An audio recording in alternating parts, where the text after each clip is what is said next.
जनूबी कोरिया की पार्लियामेंट ने कायम मकाम सदर के खिलाफ भी मुआवजे की तहरीक मंजूर कर ली। 300 के ऐवान में 192 कानून साजों ने कायम मकाम सदर हान डक के मुआवजे की तहरीक के हक में वोट दिया।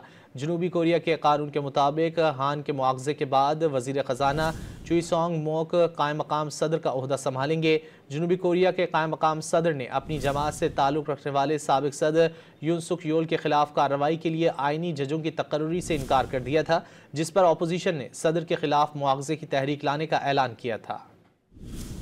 जनूबी कोरिया की पार्लियामेंट ने कायम मकाम सदर के खिलाफ भी मुआवजे की तहरीक मंजूर कर ली।